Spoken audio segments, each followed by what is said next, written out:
السلام علیکم friends, welcome to کتاب نگری یوٹیوب چینل کتابوں کی نگری میں خوش آمدید۔ میں ہوں آپ کی ہوسٹ اقرا یاسین اور آج میں آپ کے لیے لے کر آئی ہوں تیشا گوہر کے قلم سے تحریر کردہ ناول بس تھوڑی سی محبت کے ایپیسوڈ نمبر 3 کو لے کر۔ اس ایپیسوڈ کو سٹارٹ کرنے سے پہلے آپ کر لیجئے ہمارے چینل کو سبسکرائب، ویڈیو کو لائک اور کلک کر لیجئے بیل آئیکن کو۔ اب آتے ہیں ایپیسوڈ کی جانب۔ گھر پہنچ کر اس کا پہلا تصادم ہی عمر سے ہو گیا تھا۔ باقی سب اتر کر اندر جا چکے تھے۔ وہ کار کو پورچ میں لگا کر ڈرائیونگ سیٹ سے باہر نکلا۔ اسی اثنا میں عمر کہیں جانے کے لیے تیار ہو کر گھر کے اندرونی حصے سے نکلا اور دوسری کار کی طرف بڑھا، مگر ایک جانی مانی خوشبو اس کے نتنوں سے ٹکرائی۔ وہ بے اختیار ایمان کی جانب مڑا۔ ایمان اندر جانے والا تھا۔ عمر کو دیکھ کر سلام کیا۔ السلام علیکم بھیا، جواب دینے کے بجائے عمر نے غصے سے لب کھینچتے ہوئے آگے بڑھ کر اس کا گریبان پکڑ لیا۔ تمہیں کتنی بار منع کیا میری چیزوں کو ہاتھ مت لگایا کرو، سمجھ نہیں آتی تمہیں؟ اس سے پہلے کہ وہ کچھ بتاتا عمر نے گریبان چھوڑ کر ایک تھپڑ اس کے گال پر جڑ دیا۔ وہ گال پر ہاتھ رکھے بے یقینی سے خود سے 8 سال بڑے بھائی کو دیکھنے لگا۔ میں نے آپ کی کسی چیز کو بھی ہاتھ نہیں لگایا، وہ منمنایا۔ میرے منہ پر جھوٹ بول رہے ہو، یہ کیا ہے؟ عمر نے اس کی شرٹ کو انگلی اور انگوٹھے میں پکڑ کر جھاڑا۔ سمجھ آنے پر اس نے افسوس سے آنکھیں میچ کر کھولی۔ آپ کے پرفیوم کو میں نے ہاتھ بھی نہیں لگایا، سچ کہہ رہا ہوں۔ اس کا ہاتھ دوسرے تھپڑ کے لیے اٹھتے دیکھ کر وہ جلدی سے اپنا بچاؤ کرتے ہوئے بولا تھا، میں تو کل سے گھر پہ بھی نہیں تھا، پھپھو کی طرف تھا، ابھی تو آیا ہوں سب کو لے کر، یہ مجھے پھپھو نے دیے۔ عمر نے اسے کڑے تیوروں سے گھورا۔ ایمان کے بہانے اس کے سامنے نہیں چلتے تھے۔ عائشہ کو اندر جا کر یاد آیا کہ وہ ایمان کا پرفیوم اپنے ساتھ ہی لے آئی ہے۔ وہ الٹے قدموں واپس باہر آئی۔ یہ لو تمہارا پرفیوم۔ عمر کو ایمان پر غصیلی نظریں جمائے دیکھ کر وہ ایک لمحے میں معاملے کی تہہ تک پہنچ گئی تھی، پھر بقیہ غلط فہمی اس نے دور کروائی۔ عمر کو اندر ہی اندر ایمان سے عجیب سی رقابت کا احساس ہونے لگا تھا۔ جو چیز عمر کے لیے آئی تھی وہ ایمان کے لیے کیوں آئی؟ جانے انجانے میں اسے ایمان سے مزید چڑ ہونے لگی۔ وہ ایک قہر آلود نگاہ اس پر ڈال کر دوسری کار میں بیٹھ گیا۔ ایمان نے عائشہ کو ممنون نظروں سے دیکھ کر بغیر آواز کے تھینکس کہا۔ وہ نرمی سے مسکرائی۔ رات کے کھانے کے بعد ایمان نے سیدھا اپنے کمرے کا رخ کیا۔ لیپ ٹاپ کھولے وہ اپنی یونیورسٹی کا کام کرنے لگا۔ اس کی اگلے دن بھی کلاسز تھیں، جبکہ تاشا کی ایک ہی کلاس تھی اور وہ دیر سے اٹھی تھی، سو وہ عرصہ سے باتیں کرتی رہی۔ وہ گہری نیند میں تھا، مگر بھلا و علام کا جو بج کر اس کی نیند میں خلل ڈال چکا تھا۔ ایمان نے تکیے کے نیچے ہاتھ مار کر اپنا فون ٹٹولا اور پھر ایک آنکھ کھول کر وقت دیکھا۔ 6:30 کا وقت دیکھ کر اسے یاد آیا کہ پھر سر آصف کی کلاس ہے۔ اگر وہ وقت پر نہ پہنچتا تو انہوں نے اسے کلاس میں گھسنے نہیں دینا تھا۔ وہ بھی ان کی کلاس میں بیٹھنے کا شوقین نہیں تھا، بس مجبوری تھی کہ پڑھاتے اچھا تھے اور جو پڑھاتے تھے وہی سمجھا سکتے تھے۔ بائک تھی نہیں، اس لیے پوائنٹ میں جانے کا ارادہ کیا۔ وہ جلدی تیار ہوا، چیزیں اٹھا کر وہ کمرے سے باہر نکلا اور کمرے کا دروازہ بند کر رہا تھا جب دوسری جانب سے تاشا اپنے کمرے سے باہر نکل کر اس تک آئی۔ تم یونیورسٹی جا رہی ہو نا؟ یہ میری اسائنمنٹ ہے، نمرا کو دے دینا۔ اس نے ایک فائل میں لگے کچھ کاغذ اس کی جانب بڑھائے۔ کیوں، تم نہیں جا رہی؟ ایمان نے پوچھا۔ نہیں، آج میری کوئی کلاس نہیں ہے۔ اب کیا ایک اسائنمنٹ جمع کروانے کی خاطر پورا دن خوار ہوں میں، تم دے دینا اسے، وہ جمع کروا دے گی، تاشا نے بتایا۔ ایمان نے فائل اس کے ہاتھ سے لی اور سیڑھیاں اترنے لگا کہ پیچھے سے پھر تاشا کی آوازیں، کلاس شروع ہونے سے پہلے دے دینا، 8 بجے کی ڈیڈ لائن ہے۔ اف، 8 بجے تو میری بھی ڈیڈ لائن ہے۔ ایمان جلدی میں منہ میں بڑبڑا کر سیڑھیاں اتر گیا تھا۔ اس نے ناشتہ بھی نہیں کیا کہ کہیں پوائنٹ نہ نکل جائے۔ یونیورسٹی تو وہ ٹائم سے پہنچ گیا تھا، مگر نمرا کو فائل پہنچاتے اسے دیر ہو گئی اور نتیجتاً سر آصف سے اس کا سامنا ہوا تو انہوں نے اسے کلاس میں گھسنے نہیں دیا، دروازے میں ہی روک دیا۔ مسٹر ایمان احمد، جب کلاس کا وقت 8:10 ہے، 0 منٹ ہے، تو آپ 8:10 پر تشریف کیوں لا رہے ہیں؟ پوری کلاس کے سامنے ایمان کو سبکی سی محسوس ہوئی تھی، مگر یہ یونیورسٹی تھی اور ہر اسٹوڈنٹ کی کوئی نہ کوئی بے عزتی کرتا رہتا تھا، سو اس نے زیادہ دل پر نہیں لیا۔ اچھا سا بہانہ سوچتے ہوئے وہ بولا، سر وہ ایکچولی، سر آصف نے اس کے بعد بیچ میں ہی کاٹ ایکچولی ہو یا فیکچولی، جب میں کلاس میں 8 بجے آ سکتا ہوں تو آپ کی ایسی کون سی مصروفیات ہے جو آپ لیٹ ہو جاتے ہیں؟ اور یہ کوئی پہلی مرتبہ نہیں ہوا، اس سیمسٹر میں یہ آپ کی 5ویں بار ہے۔ انہوں نے اس کی غلطیوں کی گنتی بھی یاد کر رکھی تھی۔ ایمان نے اس بات پر انہیں دل ہی میں داد دی، سر کا تو حساب بھی بہت اچھا ہے اور یادداشت بھی۔ سوری سر، وہ سر جھکا کر بولا۔ استاد سے بدتمیزی کرنا اس کی تربیت میں نہیں تھا، بہرحال دیر سے تو ہی آیا تھا۔ آپ کا سوری میرے کس کام کا، جب پڑھائی پہ آپ کی توجہ ہی نہیں ہے؟ پچھلی اسائنمنٹ میں آپ نے فارمولے بھی غلط لکھے تھے، مجھے تو حیرت اس بات پر ہوئی کہ آپ نے ان غلط فارمولوں سے آنسر بھی درست نکال لیا۔ اسٹرینج، جانے وہ تعریف کر رہے تھے یا اس کی قابلیت پر حیران ہو رہے تھے، کیونکہ سر ہی از اے جینیس۔ پیچھے سے کسی لڑکے نے ہانک لگائی۔ کلاس میں دبی ہنسی کی آوازیں گونجنے لگی۔ سر آصف نے چشمہ ناک پہ درست کرتے نظریں گھما کر پوری کلاس کا تائرانہ جائزہ لیا۔ سائلنس، اور جس کو یہ جینیس لگ رہے ہیں ان کے ساتھ ہی باہر تشریف لے جائیں، مجھے لیکچر جاری رکھنا ہے، آؤٹ۔ ان کی دھمکی پر ایک دم خاموشی چھا گئی تو وہ دوبارہ اس کی جانب مڑی۔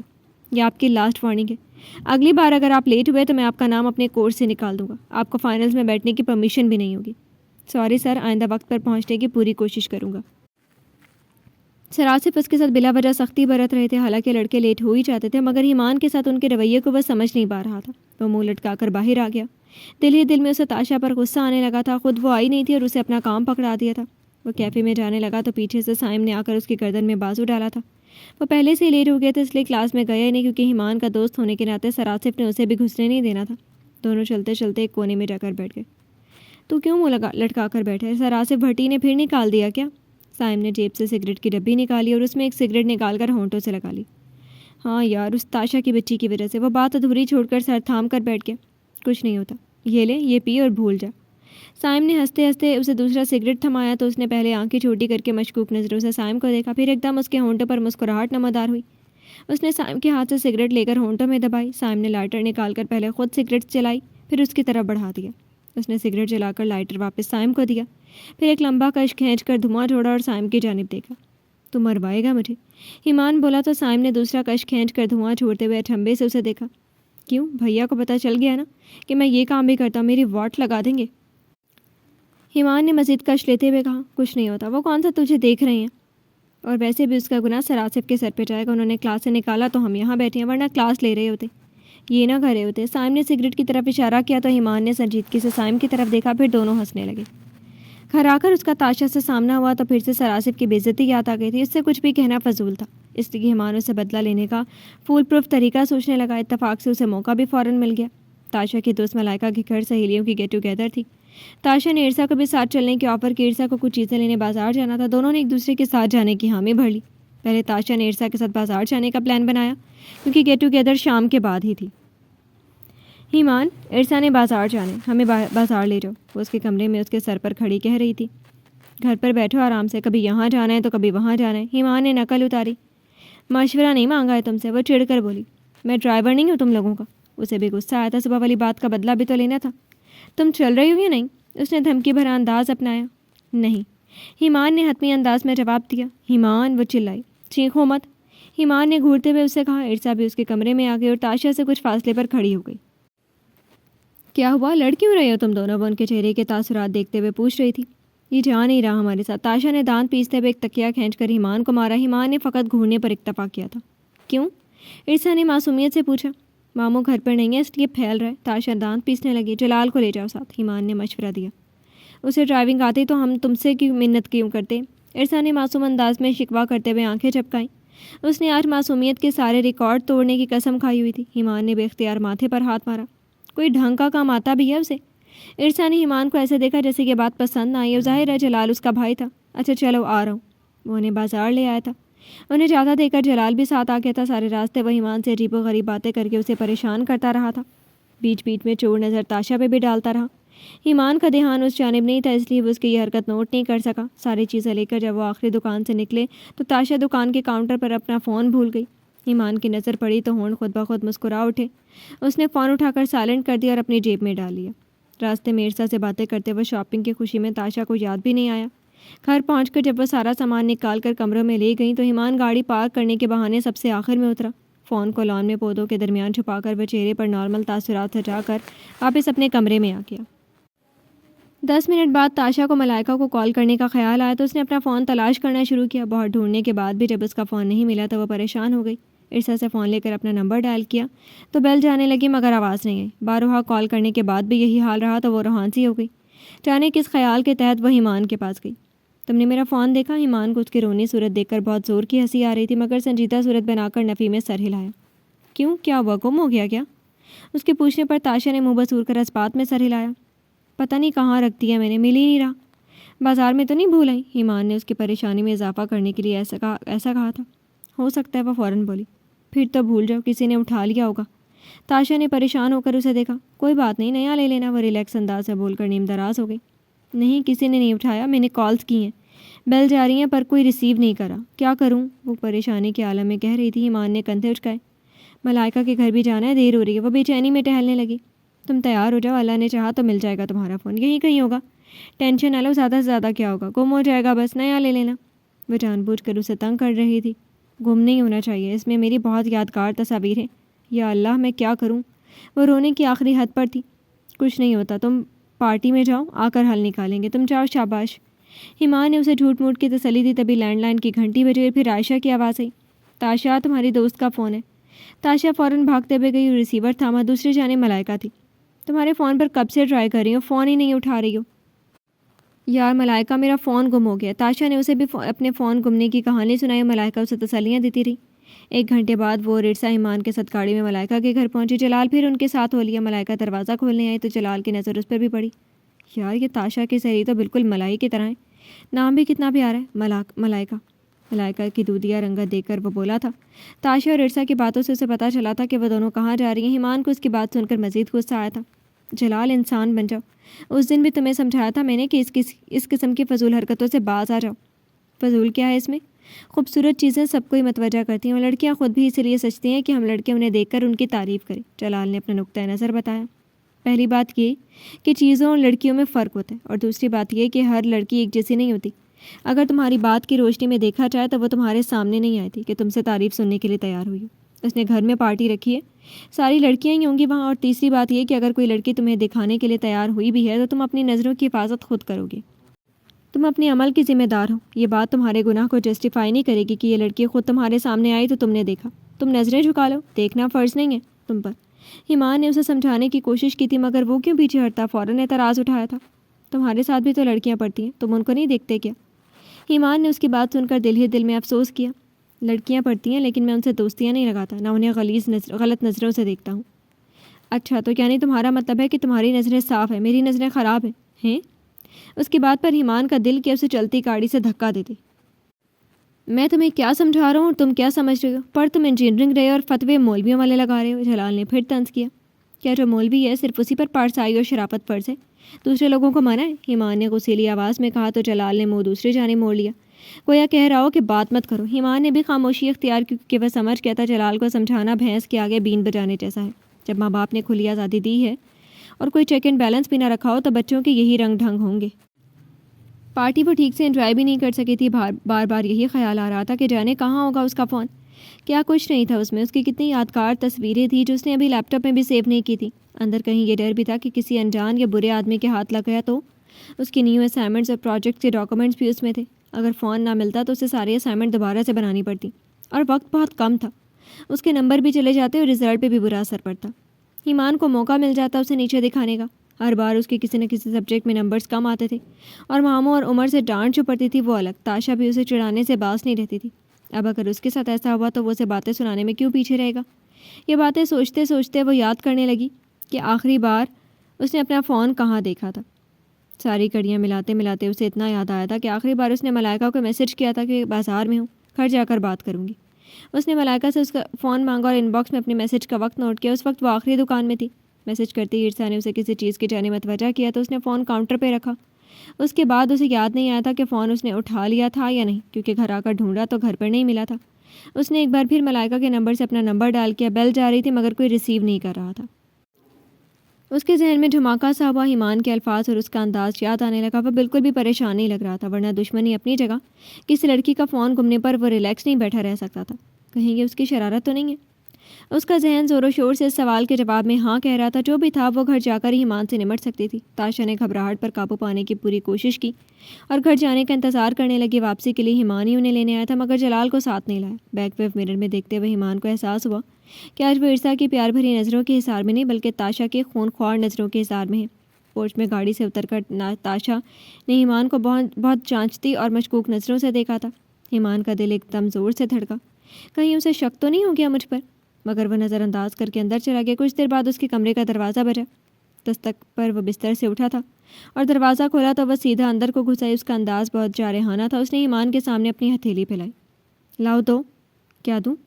ایمان نے انجان بننے کی بھرپور ایکٹنگ کی. وہ سمجھ چکا تھا کہ تاشا کو اس پر پکا شک ہو گیا.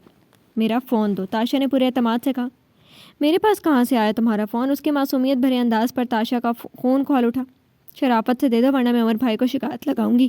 تاشا نے اسے انگلی اٹھا کر وارننگ دی. جب میرے پاس ہے ہی نہیں تو میں کیسے دے دوں؟ وہ معصوم بنا رہا. مطلب تم ایسے نہیں مانو گے؟ وہ اس کی آنکھوں میں جھانکتے ہوئے غرائی. کیا ہو گیا یار, تم مجھ پر شک کر رہی ہو؟ ایمان نے بے یقینی بھری حیرت سے اسے دیکھا. شک نہیں, مجھے پورا یقین ہے کہ میرا فون تمہارے پاس ہے.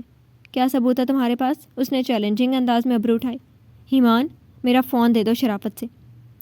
تاشا کی بس ہونے والی تھی۔ ایمان کے ہونٹے پر مسکراہٹ نمودار ہوئی۔ تاشا کو مزید غصہ آیا اور اس نے ایمان پر اپنے نازک ہاتھوں سے حملہ کر دیا۔ وہ اپنا بچاؤ کرتے ہوئے کمرے سے باہر بھاگا، مگر سامنے سے آتی ارسا سے بری طرح ٹکرا ہو گیا۔ اس تصادم پہ جہاں ایمان کے سر میں درد کی شدید ٹیس اٹھی، وہیں ارسا کی آنکھوں کے آگے اندھیرا چھا گیا۔ وہ زمین بوس ہو چکی تھی۔ ایمان نے اپنا سر تھاما اور چہرے پر تکلیف دہ تاثرات سجائے جھک کر ارسا سے پوچھا، زیادہ زور سے تو نہیں لگی؟ ارسا ایک ہاتھ سے اپنا سر پکڑے دوسرا ہاتھ ہوا میں ایسے چلا رہی تھی جیسے اسے کچھ دکھائی نہ دے رہا ہو۔ ایمان کے سوال پر اس نے گمسم انداز میں اس کی جانب دیکھا۔ اس کا سر بری طرح چکرا رہا تھا، جیسے دن میں تارے نظر آ رہے ہوں۔ تاشا نے زور سے ایمان کی کمر پر اپنا نازک ہاتھ مارا۔ یہ کیا کر دیا تم نے؟ اسے کچھ نظر نہیں آ رہا؟ تاشا تقریباً چلاتے ہوئے بولی تھی۔ ایمان نے سر پر ہاتھ رکھے گردن گھما کر تاشا کو دیکھا۔ سب تمہاری وجہ سے ہوئے، تم خود ہو اس سب کے ذمہ دار۔ تاشا اسے پھر مارنے لگی تھی۔ وہ اپنا بچاؤ کرنے لگا۔ نہیں کرو پلیز، بہت زور سے لگی ہے، وہ تجاجن بولا۔ تاشا نے دونوں ہاتھوں سے اسے پرے دھکیلا اور ارسا کی طرف بڑھی۔ ارسا کیا ہوا؟ اس نے اس بے نتھے بیل نے زیادہ زور سے تو ٹکر نہیں مارتی؟ ایمان نے اس کے بے نتھے بیل کہنے پر غصے سے تاشا کو گھورا۔ ارسا نے جواب دیے بغیر اپنا ہاتھ آگے بڑھایا تو تاشا نے فوراً تھام لیا۔ تاشا نے اسے اٹھانے کی کوشش کی مگر وہ کھڑی نہیں ہو پا رہی تھی۔ لگتا ہے پاؤں میں موچ آئی ہے، ارسا نے تکلیف دہ آواز میں آہستہ سے کہا تو تاشا نے ایمان کو گھورا۔ کھڑے کیا ہو؟ اسے اٹھاؤ اور کمرے میں لے کر جاؤ۔ میں؟ اس نے اپنے سینے پر انگلی رکھ کر حیرت سے پوچھا۔ نہیں میں، ظاہر ہے تمہیں بولا تو تم ہی لے کر جاؤ گے، تم نے تو گرایا اسے۔ بلکہ میں ابھی تمہاری خالہ کو بتا کر آتی ہوں کہ تم نے ان کی بیٹی کے ساتھ کیا سلوک کر رکھے۔ تاشا کہتے کہتے اٹھی اور سیڑھیوں کی جانب بڑھنے لگی تو ایمان نے صورت سے اس کا بازو پکڑا۔ رکو، ہر بات سب کو بتانا ضروری نہیں ہوتا، اپنا منہ بند رکھو، سمجھی؟ ایمان دانت پیستے ہوئے بولا، دوسرا ہاتھ اب بھی ماتھے پر تھا۔ منہ بند رکھنے کے بدلے میں مجھے کیا ملے گا؟ میرا فون تو تم واپس نہیں کرے۔ تاشا نے کمال کی چالاکی سے اسے بلیک میل کرنے کی کوشش کی۔ اچھا کر دوں گا واپس۔ ایمان نے اس کا بازو چھوڑ دیا۔ پہلے اسے کمرے میں پہنچا دوں؟ وہ ارسا کی طرف بڑھا اور سہارا دے کر اسے اٹھایا تو وہ اس پر جھکنے لگی۔ ارسا نے اپنا چہرہ ایمان کی گردن میں چھپانے کی کوشش کی تو ایمان کو جیسے کرنٹ سا لگا، مگر اس صورت میں وہ ارسا کو چھوڑ بھی نہیں سکتا تھا۔ چند قدم کا فاصلہ چند سیکنڈز میں طے کر کے اس نے ارسا کو تاشا کے بیڈ پہ اتارا، خود کمرے سے باہر نکل کر سیڑھیاں اترتا ہوا سیدھا لان میں گیا جہاں اس نے تاشا کا فون چھپا کر رکھا ہوا تھا۔ فون لا کر اس نے تاشا کے ہاتھ میں دیا۔ اس کے ہاتھ سے فون لیتے ہوئے تاشا کی نظر ایمان کے ماتھے پر گئی جہاں اچھا خاصا سرخ رنگ کا ابھار بن رہا تھا۔ درد ہو رہا ہے؟ اس نے فکر مندانہ لہجے میں اشارے سے پوچھا۔ ہاں، ایمان کو اس کا ہمدردی سے پوچھنا اچھا لگا۔ بہت اچھا ہوا ہے تمہارے ساتھ۔ وہ ایک دم سے پینترا بدل کر بولی اور ایمان کو دھکیلتے ہوئے کمرے سے باہر نکالتی اس نے بند دروازے کو گھورا جو اس کی ناک پہ لگتے لگتے بچا تھا۔ جلال نے دوبارہ اس سے لڑکیوں کے حوالے سے کوئی بات نہیں کی تھی اور نہ ایمان نے اسے کوئی فضول بات کی تھی۔ وہ اس دن کے بعد سے ایمان سے دور ہی رہنے لگا تھا۔ اگلی رات جب سب لوگ سو رہے تھے، جلال ٹی وی لاؤنج کے صوفے پر لیٹا سیل فون میں فلم دیکھنے میں مگن تھا۔ اسے کسی کے قدموں کی آواز آئی۔ وہ چپ چاپ فون اور آنکھیں بند کر کے سوتا بن گیا۔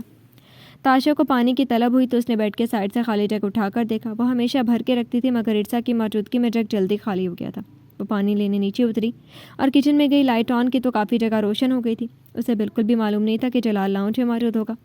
وہ اسے دیکھ کر ہلکا سا چونکی تھی مگر چونکہ وہ سو رہا تھا تو تاشا کو کوئی خطرے والی بات محسوس نہیں ہوئی تھی۔ اس نے آرام سے پانی بھرا اور واپس اپنے کمرے میں آ گئی۔ تاشا کو یوں نائٹی میں دیکھ کر جلال کی سوچ کہیں اور پہنچ چکی تھی مگر وہ سوتا بنا نیموا آنکھوں سے اسے پانی بھرتے ہوئے دیکھ رہا تھا۔ مناسب موقع پا کر اس نے کچن کی روشنی میں تاشا کی تصویر لے لی تھی، بالکل صاف اور واضح تصویر۔ شام میں سب لوگ اکٹھے بیٹھے تھے۔ چائے کا دور چل رہا تھا۔ سردیوں کے دن تھے اس لیے ہال میں اہتمام کیا گیا تھا، ورنہ گرمیوں میں یہ رونق لان میں لگا کرتی تھی۔ سب لوگ اپنے اپنے گروپ بنا کر باتیں کر رہے تھے۔ بڑوں نے ایک طرف جگہ سنبھالی ہوئی تھی اور ینگ پارٹی نے دوسری طرف۔ عمر البتہ بڑوں کی جانب بیٹھا تھا۔ تاشا وقتاً فوقتاً ایک نگاہ عمر پر ڈال لیتی تھی۔ صاف ستھری رنگت اور خوبصورت شکل، کالے بال، چمکتی آنکھیں۔ وہ اس وقت کالے رنگ کی قمیض شلوار میں تھا۔ سوبر اور سنجیدہ مزاج کا یہ شخص تاشا کا آئیڈیل تھا۔ جب وہ بات کرتا تاشا اس کے ہونٹوں کو دیکھتی اور اس کے ہاتھوں کی حرکت کو۔ وہ دائیں کلائی میں گھڑی باندھتا تھا، ایمان بائیں کلائی میں گھڑی باندھتا تھا مگر تاشا کو لگتا تھا کہ عمر لڑکیوں کی عزت کے طور پر گھڑی دائیں کلائی میں باندھتا ہے کیونکہ عموماً کی بات لڑکیوں سے ملائی جاتی ہے۔ فطرتاً وہ حاکم مزاج رکھتا تھا اور یہی بات تاشا کو اور بھی اچھی لگتی تھی۔ اس کا خیال تھا کہ مرد کو ایسا ہی ہونا چاہیے، روبدار اور مغرور۔ ارسا، عائشہ اور تاشا ایک دوسرے سے باتیں کر رہی تھی۔ نفیسہ، شائستہ اور شگفتہ آپس میں باتیں کر رہی تھی۔ اگر ان سب میں کوئی خاموش تھا تو وہ تھا ایمان۔ وہ بول کچھ نہیں رہا تھا، صرف سن رہا تھا۔ حمید بھائی، ہم سوچ رہے ہیں کہ یہیں راولپنڈی شفٹ ہو جائیں، ایک ہی شہر میں ہوں گے تو ملنا جلنا زیادہ رہے گا۔ اتنی قریبی رشتہ داری ہے ہماری، مگر کسی کی شادی یا مرگ پہ ہی ملاقاتیں ہوتی ہیں اب تو۔ شگفتہ نے حمید احمد کی جانب رخ کیا تو بڑوں کے ساتھ بچے بھی چونکے۔ یہ تو اچھا خیال ہے، حمید احمد مسکرا کر بولی۔ بہنوں کو بڑا سہارا ہو جاتا ہے ایک دوسرے کے نزدیک ہونے سے۔ نفیسہ تو جانتی اور سمجھتی ہوگی اس کی بہن کا گھر تو اسی شہر میں ہے۔ بظاہر آنکھوں نے بڑے نارمل انداز میں بات کی تھی، مگر ایمان کو شگفتہ خالہ کی بات کرنے کا انداز اچھا نہیں لگا تھا۔ کبھی کبھار اسے لگتا تھا کہ وہ طنز کرتی ہیں۔ جی سہارا تو بہت ہوتا ہے، مگر اتنا وقت ہی نہیں ہوتا کہ زیادہ ملنا جلنا ہو۔ ہمارا بھی بس کسی موقع پر ہی ملنا ہوتا ہے، نفیسہ نے مسکرا کر بتایا۔ کیوں؟ تمہارا کون سا سسرال ہے جو ملنا جلنا نہیں ہونا؟ وہ بھی ماشاءاللہ سے اکیلی ہے سسرال کے بغیر۔ شگفتہ کی بات پر شائستہ نے خوفزدہ نظروں سے بہن کو دیکھا، جو منہ کھولتے ہوئے یہ بھول گئی تھی کہ نفیسہ ان کی نند ہے۔ وہ تو شکر تھا کہ ان کی دونوں نندیں اچھی تھیں، ورنہ اس بات پر اچھا خاصا مسئلہ بن جاتا۔ باجی، بچوں کی پڑھائیاں ہیں، گھر کے ہزاروں کام نکل آتے ہیں، وقت نکالنا مشکل ہو جاتا ہے۔ نفیسہ نے شائستہ کی جانب تسلیہ میز نظروں سے دیکھا اور بات سنبھالی۔ ہاں یہ بات تو ہے، مجھے ہی دیکھ لو، 3 سال بعد بہن کے گھر چکر لگائے، انہی دونوں کی کبھی کالج کبھی یونیورسٹی کے چکر میں تو کہیں بھی جانے سے ہی رہ گئی۔ عمران اور فیروزہ بھی بلا رہے ہیں، خیر سے کمل کی بات پکی کر دی انہوں نے، تب بھی میں نہیں جا سکی، عرصہ کے سیکنڈ ایئر کے امتحان ہو رہے تھے۔ شگفتہ نے کہا۔ اچھا، ماشاءاللہ سے بات پکی ہو گئی، پھر کب تک شادی کرنے کا ارادہ ہے؟ نفیسہ نے خوشی سے پوچھا۔ کچھ مہینوں میں ہی کریں گے، لڑکے والے تو جلدی کروانا چاہ رہے تھے، عمران نے پوچھا تھا مجھ سے۔ میں نے کہا بھئی دیکھ لو، جہیز وغیرہ بنانے میں تو وقت لگ ہی جاتا ہے، لڑکی کو خالی ہاتھ رخصت کرنا اچھا نہیں لگتا، بھلے سسرال والے کتنے ہی اچھے ہوں، بعد میں پھر باتیں بنائیں گے کہ تھوڑا سا جہیز دیے۔ کمل کے بعد سنبل کا بھی نمبر ہے، میرا خیال ہے اسے جلال کے لیے لے لوں۔ ان کی آخری بات پر سب سے پہلے جلال چونکا، پھر ساری ینگ پارٹی۔ ایمان کو معصوم سے سنبل کا خیال آیا، جو جلال جیسے شکاری کے چنگل میں پھنسنے والی تھی۔ اس کی قسمت پر افسوس ہی کر سکتا تھا۔ جلال کے ہونٹوں پر بھی مسکراہٹ ابھری، چاہے جتنی لڑکیوں سے چکر چلائے، شادی تو اسے شریف لڑکی سے ہی کرنی تھی، اور سنبل اس کے ماموں کی بیٹی تھی، اپنا خاندان تھا اور ہونے والا سسرال بھی امیر، اس کو تو بیٹھے بٹھائے سب مل رہا تھا۔ عرصہ نے چور نظروں سے ایمان کی طرف دیکھا۔ ایمان نے جلال کو گھور کر نظروں کا رخ بدلا تو عرصہ اسی کی جانب دیکھ رہی تھی۔ ایمان کو دھڑکا سا لگا کہیں خالہ اس کو عرصہ کے ساتھ نہ باندھ دے، دل ہی دل میں رد بلا کا وظیفہ پڑھتا وہ وہاں سے اٹھ گیا۔ امی، آپ نے سب کے سامنے سنبل سے میری شادی کروانے کا اعلان کیوں کر دیا؟ جلال کو ماں کی بات پر نہ جانے کیا اعتراض تھا۔ کیوں، کیا برائی ہے سنبل میں؟ اتنی پیاری تو ہے۔ شگفتہ کو بیٹے کا پیاری تو تاشا بھی ہے، جلال کے منہ سے پھسلا۔ خبردار جو اس لڑکی کا نام لیا، صرف شکل و صورت ہی ہے اس کے پاس، باپ تو ہے نہیں جو جہیز بنائے گا اس کا۔ حمید بھائی نے بہن پر طرز کھا کر ساتھ رکھا ہوا ہے بس۔ عمران کا اپنا عالی شان سا گھر بار ہے، سنبل کے ساتھ اچھا جہیز ملے گا، اور تو اس کا سگا بھانجا ہے، تجھے تو عارف یعنی کہ کنول کا منگیتر سے بھی زیادہ ہی دے گا۔ شگفتہ نے اپنا ارادہ اسے بتایا تو وہ ماں کی دور اندیشی کا قائل ہو گیا۔ جی تو فرینڈز، کیسی لگی آپ کو آج کے ایپیسوڈ؟ کمنٹ سیکشن میں ضرور بتائیے گا۔ پھر حاضر ہوں گے ناول کے نیکسٹ ایپیسوڈ کے ساتھ، تب تک کے لیے اجازت دیجیے، شکریہ، اللہ حافظ۔